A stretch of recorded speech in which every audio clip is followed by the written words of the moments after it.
We're going to continue to let the credits roll to honor the people who worked on the film. And Diego, would you like to say a few words before we start? Hello. Oh, there you go. Hi everyone. ¿Cómo están? Hijo de América. Well, I'm going to introduce the amazing and the beautiful and the smartest actress I've ever worked with, America Ferrera.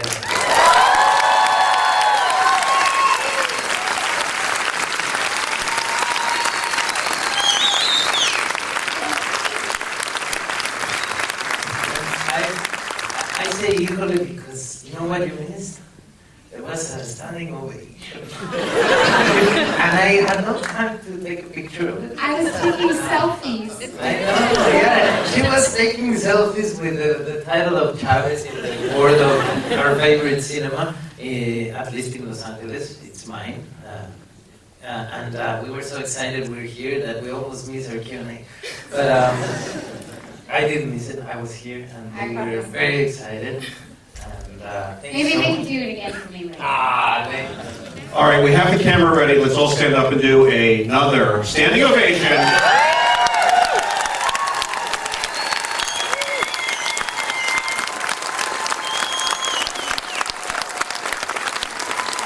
Now we can go home. Let's skip the Q&A. Thank you for staying, eh? That's amazing. That's good news. I came in, I sneaked in to see, because they said, oh, it's full. And we moved you to a big theater. And I went like, yeah, that's what they tell everyone. So I came in, I saw it was full, and then I was so nervous to come back and see it half empty. So I'm glad you guys stayed.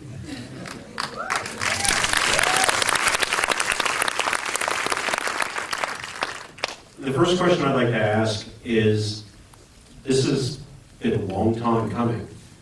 And I'd like to know a little bit about how you got involved and at what point in the process, because the script was written a few years ago. Yeah, it's the Cesar Chavez Foundation and the family were working with Hugh Pearson for quite a long time, I think, before we even got on board. And but it was weird because Pablo, my partner, producer, is standing there.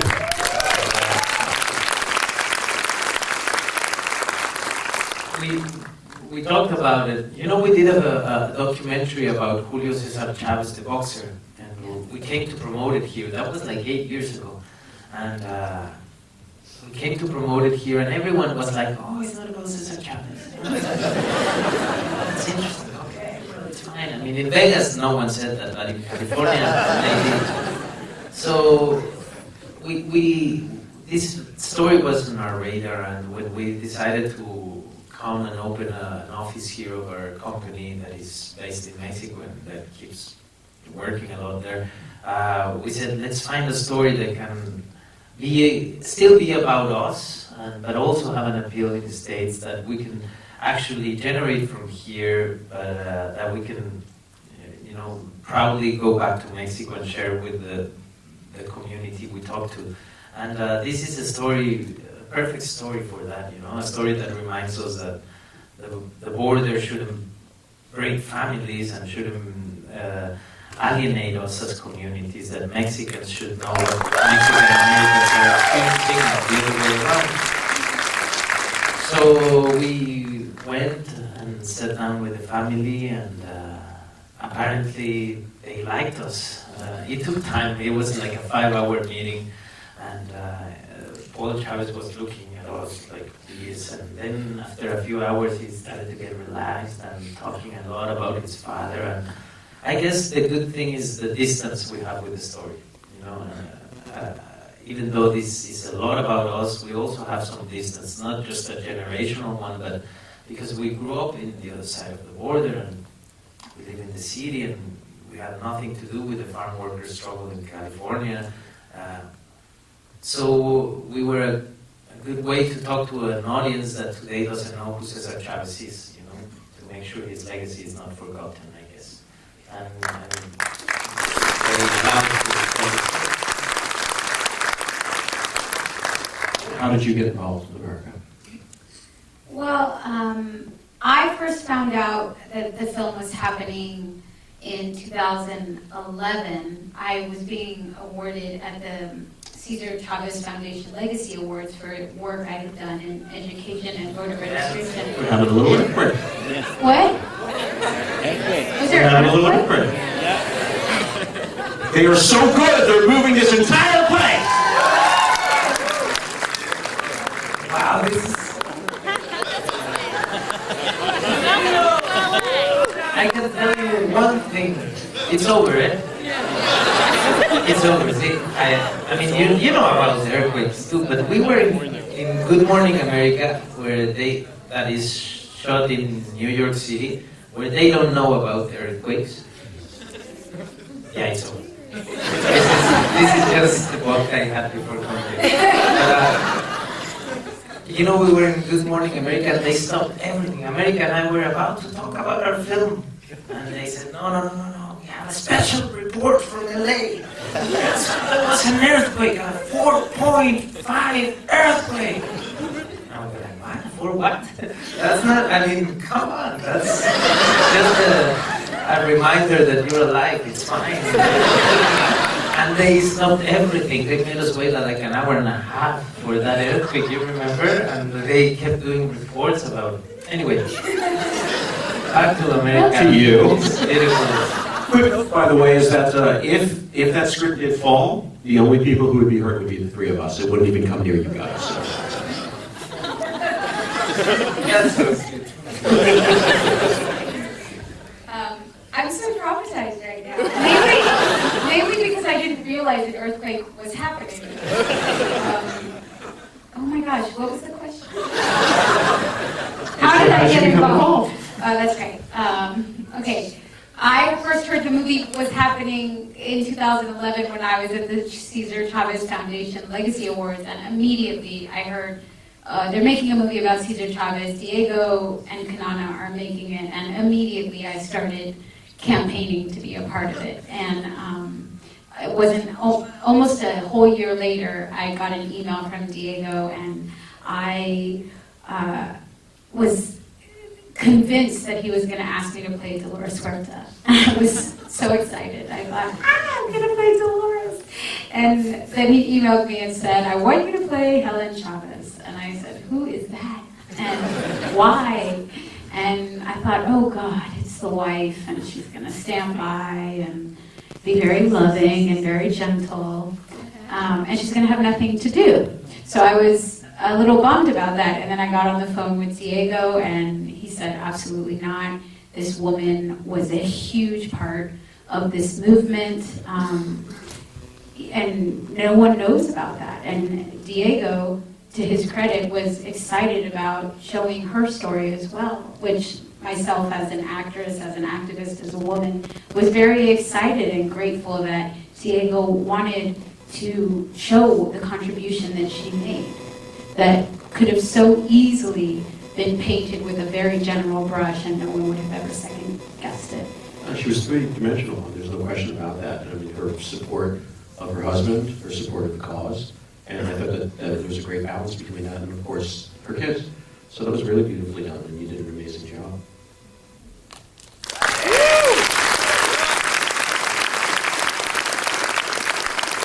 How did you decide on Michael Peña?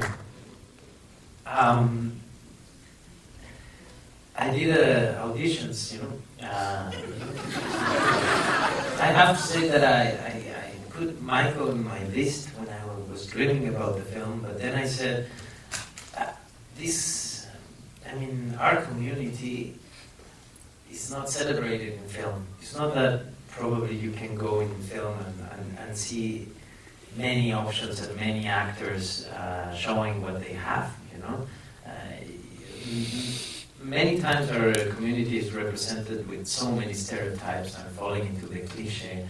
And it'll be very unfair to go to film to look for a Latino actor. So I said to my partner, we have to do it the way we casted our first film or the previous one. We have to go and send a message and go to theater companies and even, you know, radio stations, for example. There's plenty of actors that couldn't make it into acting and that now are hosts in radio, because radio, Spanish radio, grow fast in this country. So I said, let's ask people in radios, like radio stations, do you think you can play Cesar Chavez? We got like 600 tapes and we saw many people. And then I saw every actor working in this industry that has a connection with Latin America. And even many that said, oh, I have a connection, and then a Russian would get there and do it. Yeah, my grandfather once had sex somewhere nearby Argentina. That's not enough to play Cesar Chavez. But what it was amazing is to find out that everyone from this community wanted to be part of it. You know, people were sending their tapes, and because this film means a lot. You know, it's a chance to actually have characters that have complexity and that depth and that richness that our community has. And I went through that process, and I asked Michael to come and do an audition. Obviously, we went for lunch. I explained why I needed to audition him. I also have this theory that auditions are great for actors because it's the only time you have a chance to see if the director is an asshole, and, you know, before signing a contract. So I think it's good for actors to, you know, to have a chance to communicate with someone and see if you believe in that person. And we did 2 auditions. The last one was in my house. We hired a DP. We had another actor that happened to be Jancy Arias, who plays Gilbert Padilla. I found him through doing castings, and he helped me and stayed for Michael's audition. And we did a whole like fake shooting, you know. We shot from many angles, and I edited and I put it together. And I learned that from Alfonso Cuarón, that he said to me, you can, yeah, it's amazing, I know. I said to him once, well, please, I want to do another audition. And he said, auditions are terrible. They ask actors to come into a room, there's nothing for you to play with and make you believe in something. That's not the way to judge if an actor is right for a role or not. You have to give them all the tools he's going to have on the way, and that's when you can see if he can pull it off. So we did the scene where he's discussing with Larry Ilion, and we put a table and we shot it from angles, and he was dressed, and we did the whole thing, you know. And he was amazing. His instincts were right, and I believe it's because he's really close to Cesar in terms of the experience of a first generation. He was born in Chicago, but his father comes from Purificación, Jalisco. He was born in a home where he was speaking Spanish to his parents, but have to go to school, and they ask you not to speak Spanish, and everything is in English, a country that makes you feel you don't belong. And then you go back home and they talk about a country you cannot experience. That complexity he understands naturally. So I saw that, and I thought he was great for the role. You can clap. You really was great for the role. I wanted to also know a little bit about the script. Usually a director gets their hand on the script, they make some changes to it. This was a script written by an Oscar winner. Did you make a lot of changes? What was the process with that? He put it in a way I cannot say I made changes. He's an Oscar winner.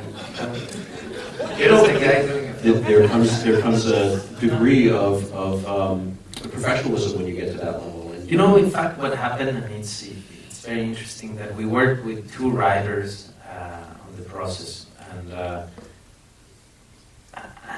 I believe my 3 editors, because I work with 3, ended up the writing process, you know, because that's what editing is to me, you know. You finish writing when you edit. And that meeting we had with Helen Chavez changed my whole perspective of the film. She started talking about what mattered to her, and about the relation of Fernando and Cesar, and about how Cesar was the one that was insecure by doing all this traveling, because he was the one getting away from home. You know, you imagine many times like, yeah, the guy goes and has another life and comes back and she's jealous and she's the wife that is waiting. But in this case, it was the other way around. He was the one missing so much, not just his relation with Helen, but with his kids. And he came back very insecure, you know, so he was the one that was jealous about Helen, you know, meeting other men. And all of those little details, we found it on the way of, I mean, America was already casted when we realized that. And I went back to rewrite. And I guess one day, very late in terms of production, because I made our production spend a lot of money. One day I realized it was just about 10 years, you know. It was just about those 10 years that tell you how the union was created and how they achieve a boycott. Because to me that's the beautiful message that has a lot to do with the world we live in, you know. A boycott is about consumers getting involved, you know. It's about workers connecting with consumers and saying, you're part of a chain, and you have to know and understand there's a responsibility every time you buy a product, every time you eat a vegetable. There's something behind, so you must be aware of what it is. We're so worried about food and what's inside and, you know, if it's organic or not, and if the water that they used was this or that, but we're not aware of who worked behind that product we're buying and eating. And it's as important as, even more important, because you're talking about other human beings.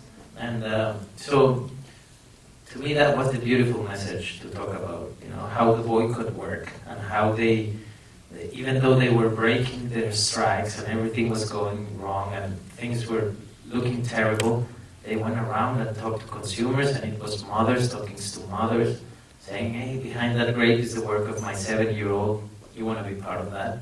And this country reacted. And if today we would be indifferent to, at least, for example, those 11 million workers that have no documents and that don't share the rights of those who are consuming their fruit of their labor, that wouldn't be happening. But we're indifferent, we are not seeing that, and we're part of it. We're allowing that new form of slavery to exist, and we're part of that. It makes no sense. And they showed us it's possible. They showed it's possible to get out and connect. So that's the big decision we made. And we made that when we were editing. So. Is that message what you're hoping for people to take across from the film? Because I thought that a lot of the message was also about peaceful resistance and about making sure that people understood that these folks were us. They were all the same people, and everybody should be equal, and everybody should care about the people who are working in the fields, to the people who are consuming the products, but through peaceful means. And that's really what the boycotts were and everything else. Is which message are you trying to get across first?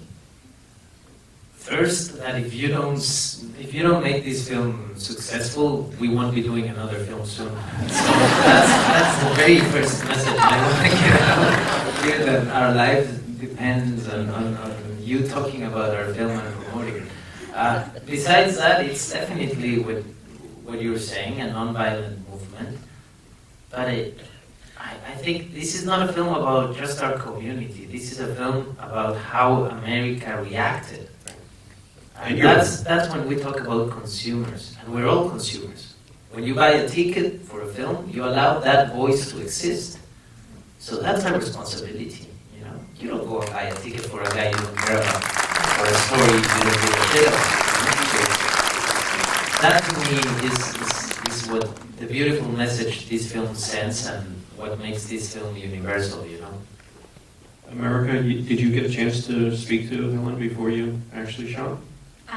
We did, yeah. Helen, a big part of why a lot of people don't know anything about Helen's contribution to the movement is that she was incredibly against press coming into her life, her household. She didn't want pictures taken of her. So it was very hard to research her and her life. And luckily we got to spend time with the kids and hear their stories and spend time with people who were around the movement, like Dolores, who shared a lot of stories with us. But Helen herself, who's 87 now, granted us an audience, and I think it had a lot to do with Diego Luna's charms, and a little bit to do with the fact that she liked Ugly Betty.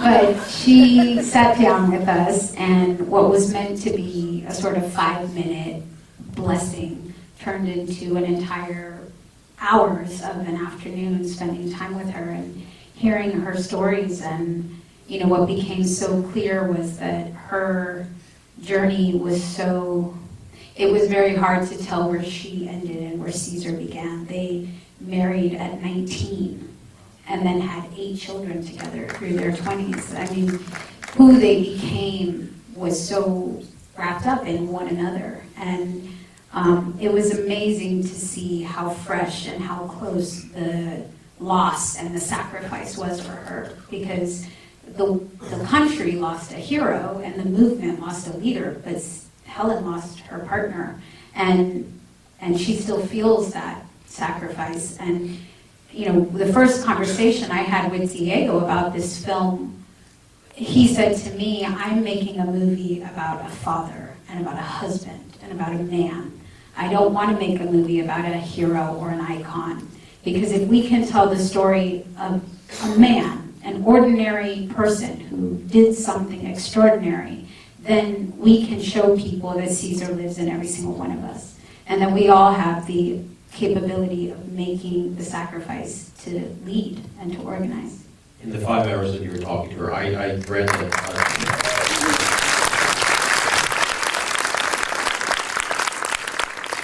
the time that you were talking to her, I read that there were a number of things that you changed in the script because of that. Was there any specific story that she told you that really changed how you wanted to portray her, or added to how you portrayed her? Well, being in her presence was the research for the film. You know, we could know everything there was to know, but sitting in her essence was the research for this. And what was so clear, Dolores Cortez said to us that Cesar was afraid of 2 people, God and Helen, which I think informed the character very much. The story about the bat is a real story. She grabbed a bat and chased away the kids who were teasing her son. You know, I don't think that there was a particular story. Can you think of a story that? Her reaction to what Fernando did, I guess it changed the perspective, not just of how you portray the character, but the whole film. You know, you cannot tell in an hour and 40 minutes a relation with parents with 8 kids. You know, it's like, how can you give a moment to each kid? You'll be still watching a film, and this Q&A would never happen. But when she said, I think it was, did you ask her? Mm-hmm. What was the saddest part, the saddest moment in this struggle? Was that thing you regret? And she talked about losing her kid, that she didn't realize when he said, I'm leaving, he was actually leaving. And she started getting very emotional, and you could feel in the room, like, Paul and, Eloise was there. The kids were like, oh my God, what's going on? She's opening, she's saying something, and I realized that's a moment where this story becomes universal, because it's about every parent. It's about that relation. It's about what we all parents want to do, which is we're willing to sacrifice everything if we can change the life and the future of our kids, if we can give them what we did not have. But from the perspective of the kid, it's always going to look like being abandoned. And that gap and that fracture happens, and we can all connect with that fracture. We've been all, I don't know you guys, but many birthdays I was like, where's my dad, And when I got a kid, I was like, damn, I have to apologize. Saying horrible things about this man for so many years. And that's what the film is about. And that can hit anyone, anywhere, That's not about the struggle of farm workers. That's just parents trying to bring something better. And that's the moment where I thought she was actually giving us some material to do a film, you know. Otherwise, it would be better a documentary, but because we're telling the story of this family and the fracture that it happened, it can be a film that it can work if you care or you don't care about the life of farm workers. And I thought she gave us that beautiful gift there. I noticed you did a lot of photography that seemed to be handheld, a lot of cars, a lot of movement, a lot of close-ups that you did. Was there a specific conscious reason that you did that? I have to admit, I planned the film the other way around.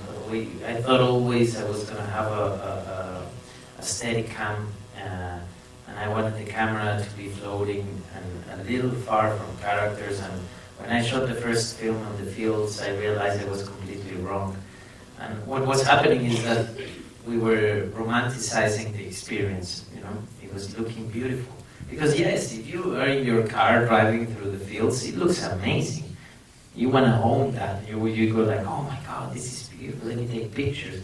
But if you're there working and you don't have a way out till the sun comes down, and you get paid for how many grapes you can put in you know, no matter what you're going through, or if you have to go to the bathroom, it's not that beautiful, you know. So when we were shooting, we put the Steadicam back in the truck.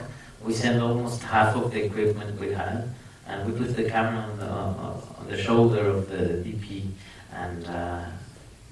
and it started to make sense, you know. So we found the language on the way because the fields were telling us what to do, and not just the fields but the workers. We were shooting this way, and this other way you would see real workers picking grapes, you know, and reminding us we had to be done before they were ready to pick these ones, you know, because there's a time frame and you have to do it, and it's not about any rule you can apply. It's about the grapes, you know.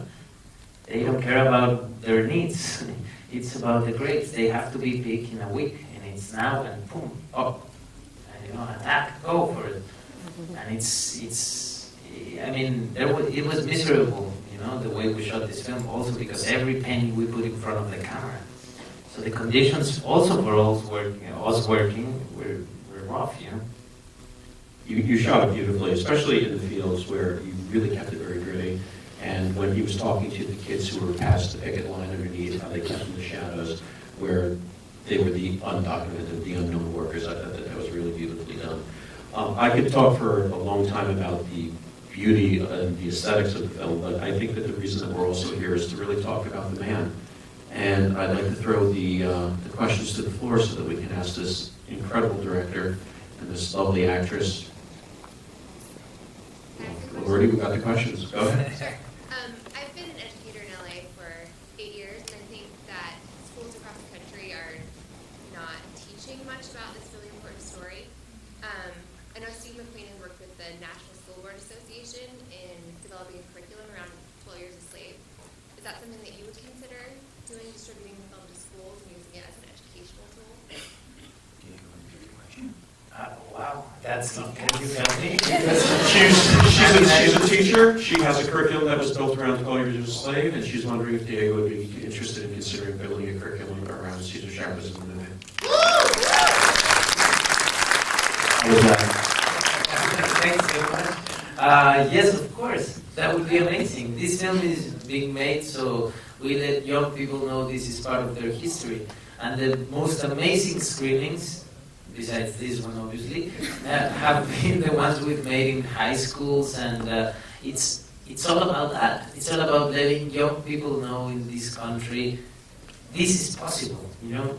Change is in our hands. It's about getting involved, and you have to know this is part of who you are in order to be ready to do big things. So yeah, it'll be fantastic, and I'm sure someone is about to talk to you about this idea. You know what amazing thing that happened also? Many Latinos in this country that can actually buy cinemas, they started buying cinemas and they give away tickets for schools around their communities. And that was an amazing sign, you know. This film is about not just what can happen in terms of box office that matters, but it's not just about that. It's about what happens after, you know. And this film will be there always to be used. So hopefully it does, yeah. if you're interested, when we're done, we'll bring you over to one of the people who works in his office, and then she can give you information about how to contact him, okay? I love that. Thank you. Okay. There was a question right up there. Hi. Okay, we know there was a big movement in the 60s with the farm workers. They won that. So do you know what's happening currently with the farm workers? I recently did a story about farm workers picking up the onions, and they're suffering some similar situations. Do you know? Has the family told you what's going on with them currently? Yeah. She's, just quickly, she's asking about the current farm workers and conditions that they have. It's. I think that's one of the reasons why this film hadn't been done before, because it confronts you with a horrible and very uncomfortable truth and reality, which is the condition of those who are working on the fields today. You know, definitely it's even more complicated. Just a few things for you to know is like just 20% of the workers in the fields are represented by a union today. That tells you a lot of the conditions in the fields. What happens in California is not even close to what happens in the rest of the country.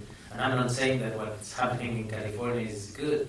80% of the workers in the fields are undocumented workers. So that says everything, you know. There's 80% of those who are feeding this country that can barely feed their families and that don't have the same rights of those who are enjoying the fruit of that labor. So it's just wrong.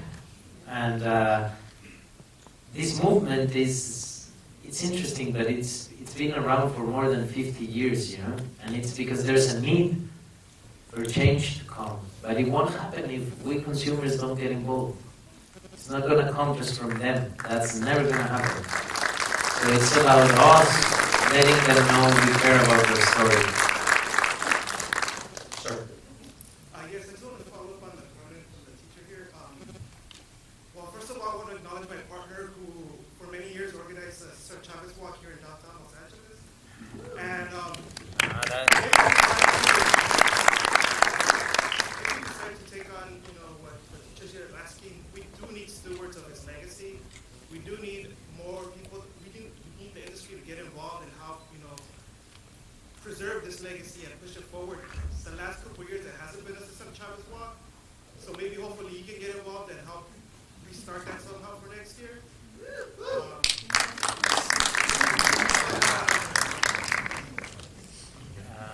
Again, if you speak to afterward, you can speak to them and they can communicate. You can figure out stuff there. And also, what I'd love to just based on all these amazing ideas that the film is inspiring, and obviously what we're getting back is there's a need for this. There's a need for the telling of this story in so many communities. And the Cesar Chavez's legacy was not that he came in and saved these people. His legacy is that he showed up and showed these people their capacity to save themselves. And so we can't sit around and wait for Supermen. We are the people we're waiting for. So in our schools, as teachers, in our communities, as neighbors and leaders, we have to be daring enough to step into those positions of leadership. Cesar Chavez was barely educated.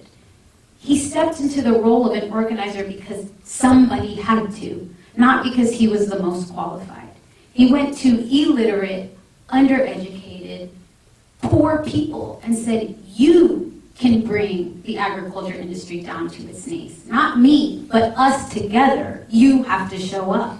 That's the first scene in the movie, saying, you're not going to be alone, but we're going to do this together. And so a big part of the mentality and the legacy is that, like I had said before, and that Diego says all the time, is the hope is that we watch this film or learn about Cesar Chavez's legacy, and that we look at ourselves and say, where is that in me? Where do I have the capacity to lead? In my home, in my church, in my community, in my job. So hopefully that is a part of the message as well.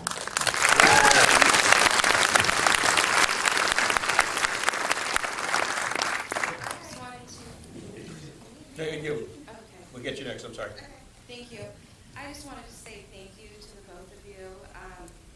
My daughter was in a short film about migrant farm workers, went to Slam Dance and several film festivals, and as the message went out to a obviously smaller unit, I was educated on it, and our passion for educating others. As a Latino community, we're so limited in film, so I support Black films every weekend, and since Selena came out, there really hasn't been a thing that we could come and watch. So from the back scene to the front scene, I just want to say thank you to make this happen and to really be able to optimize the movement and the message to the people, but also to be Latinos and inspire young Latinos that want to do something. So just thank you.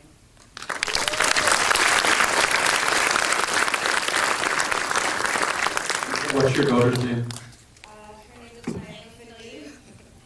What did you think about this film? I loved it. I really did. Can I say one thing? Yeah.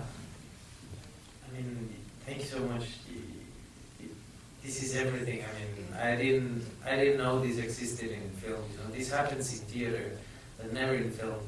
But the reaction is affecting us so much. This film means so much for so many, and we have a great opportunity here. We have a great chance, which is we took 4 years to put this film together, and at the beginning we tried to do it the way everyone said it had to be done, which was going to a big studio, and they would care about this because they do big biopics, and it wasn't that way. Everyone thought the film was a great idea to make, but no one put money. Yeah. We went to finance a good chunk in Mexico, and then we found the best partners in this side of the country, but it took quite a long time. And you know why? Also because, again, if we think about consumers, we consumers haven't sent a message.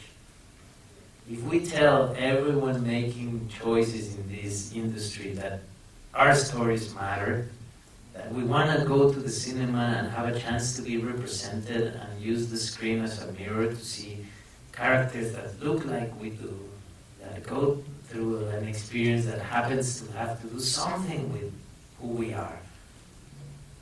This industry would be taking care of us because this is a business and they care about business. And we haven't, as a community, raised our hands and our voices and said, if you don't represent us, we won't be going to the cinemas anymore. And that's the beauty of it. I'm not saying let's boycott everything else, but I just said it. Well, exactly.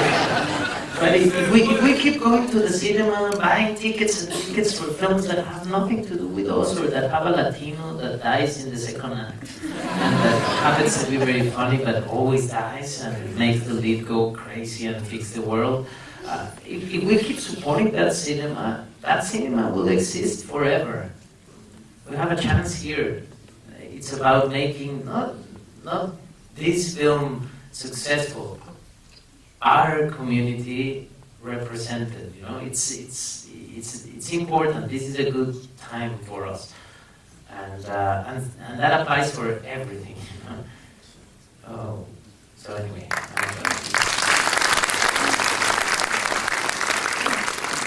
We're not done. We're going to take more questions, but would you and your daughter come down? We'll get a picture with you guys. Come on down now. We'll do that. There's a question over here. Yeah. Hi, my name is Angelica, and I'm an organizer from New Mexico. And I just, by coincidence, showed up tonight to watch this movie. And I think the one thing that I really loved about this movie is that it talks a lot about dignity. And as an organizer in New Mexico, we're trying to raise the wage. Right now it's $7.50 for minimum wage, and we believe that that's not enough, and it's something that's happening all across the country. And I think that with your movie and the fact that it really talks about the dignity of work is so important, because it's something that we lose in trying to translate that to the community and letting people know that people deserve a wage and that we shouldn't question how whether or not they're working hard enough, and so I think that's the one thing that I really got from your movie is the fact that it talks a lot about dignity, but it also talks about a worker's value and what they're able to contribute to society. So thank you.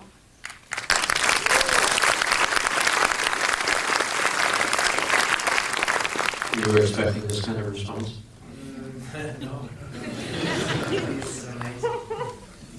We're going to take a quick picture, and we're going to get a question, but what I'd like everybody to do is take your camera out and take a photo of this young little filmmaker with these amazing filmmakers and put it on Instagram and hashtag it Cesar Chavez. Movie, Cesar Chavez movie.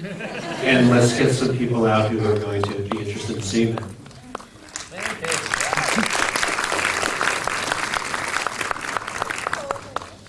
Cameras out, people. I expect to see lots of flashes. What's your name? Naomi Polio. Naomi. That's great. Thank you.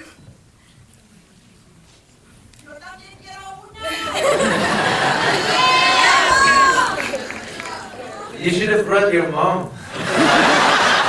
She was a great one that said, hey, wait a second, my daughter needs attention. Her film is called To the Bone.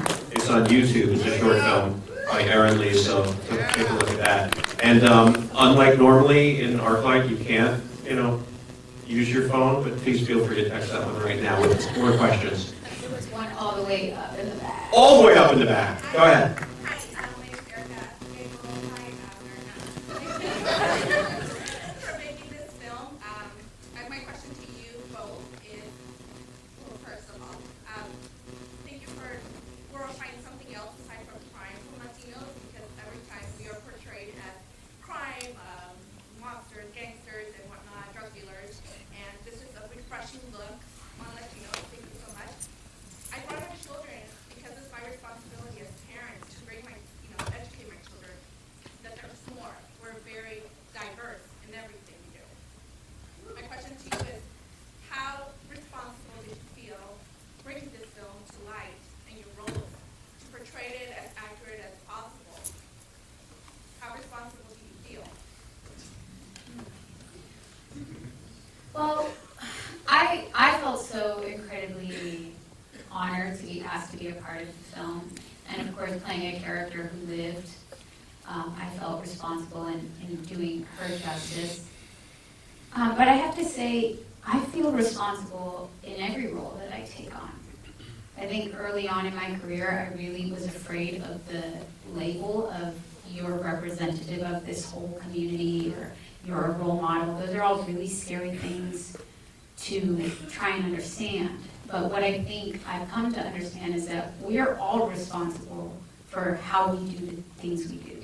Because it's not about what we're doing, it's about how we're doing it. And so in every role that I took on, even if whoever wrote the role, whoever was casting the role, it wasn't about what they saw in it. It was about what I knew, what I saw in it, the dignity that I could bring to that role. And so I think in playing these characters, the responsibility was, yes, we were Mexican migrant farm workers in a very specific world, but the job is to transcend those labels and to tell a human story that hopefully connects with people of all colors and races. And so the responsibility was to the human story and not so much the grand historical aspect of it. We're going to have to wrap up, so I'm going to do one more question to the audience, and then I'm going to ask one more question. I see this lovely lady right there.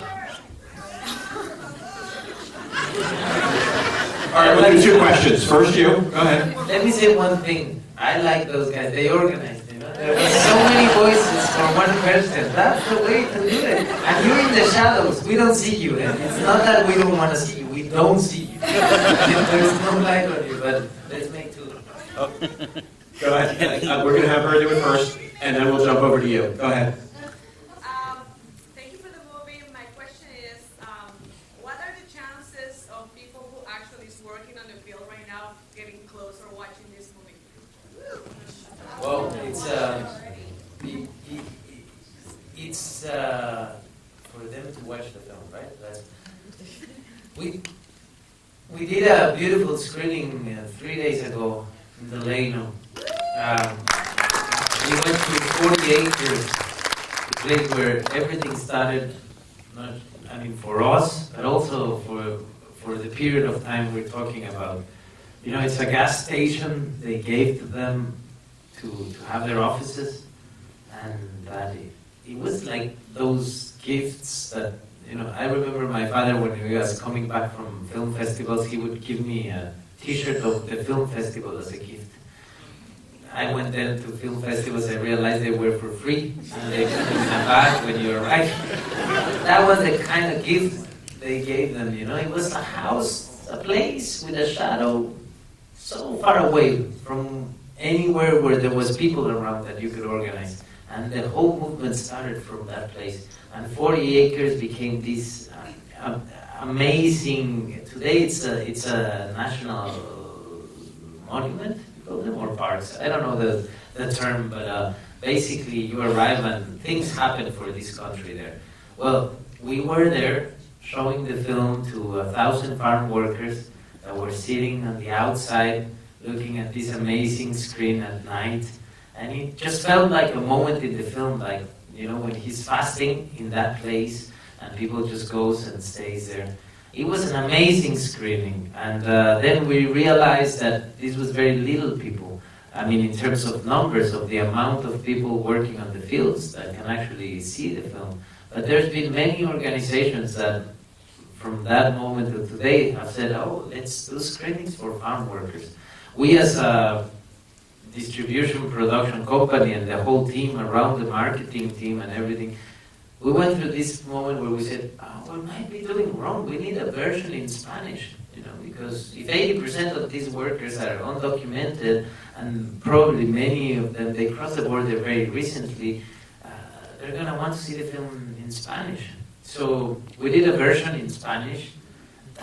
It's painful to watch, because I love America's voice, and when another woman comes and does her voice, it looks weird to me. I'm used to America, but it's perfect for this audience. So we put it out, and today I don't know what the percentage is, but there's in every city, in every place, there's a copy that is in Spanish. What is happening is that everything is changing, I don't think Arnold Schwarzenegger sits and says, I need to do a film that also allows Spanish speakers to understand. And suddenly the audience of this film talks about the complexity of our community. If you want to go and watch it with your grandma, either you go and watch the dub version, or you watch this one and you explain to your grandma what's going on. So, an amazing thing happened. A company that I still don't know, and probably they're going to get rich, and it's because of a good reason, is because they said, let's do an application called My Lingo, which you can have on your cell phones. My Lingo. My pronunciation is horrible. So that application, you sync it to the film you're watching, and they're launching the application with our film, and you can have the dub version while you're watching the other one, so you can put the headphones on whoever doesn't speak English. That's the complexity of doing a film about our community, about, this is just so you know, to talk about that, is Cesar and Helen called their first son Fernando, and second one Silvia, I think it's second or third. They had Spanish-speaking names, and then Paul is the youngest. That's the complexity of this community, and that had to be part of the film, and that is something that happens on the fields, and that can make you think about how they organized.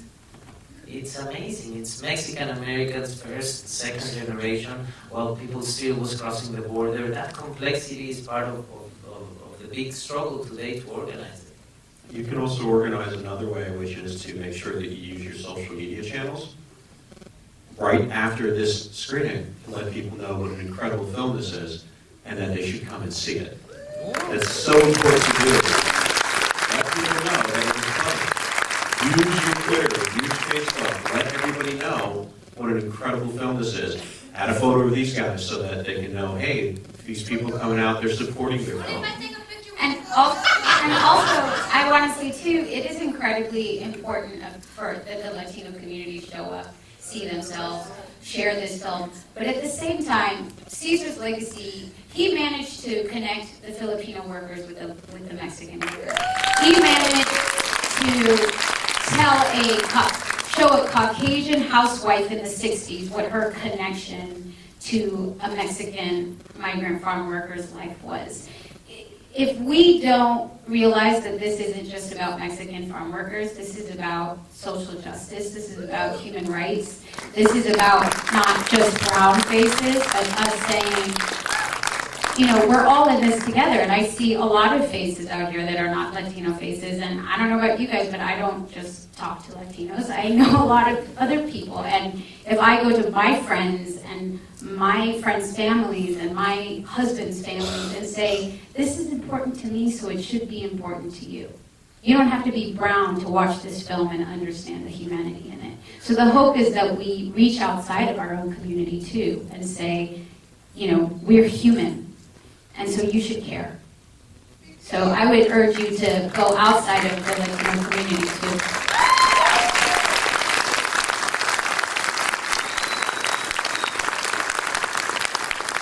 I'm going to ask one final question, which is, oh my gosh! I'm sorry, go ahead. I'm going to ask two final questions. Go ahead.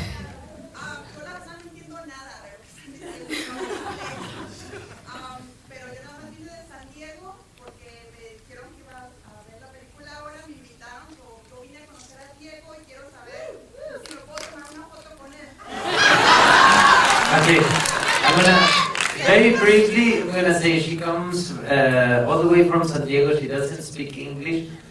She hasn't understand anything of, she didn't understand anything of what we said. She wants a picture. She's the only one getting a picture because she's been sitting here for half an hour without understanding anything. I mean, that's huge. I mean, that's, no. But let's have one more question while I take the picture. No? We have to cut it. We have to cut it. Everybody, thank you so much for coming out. Diego from American Ferrera, thank you so much, everybody. Thank you for being here.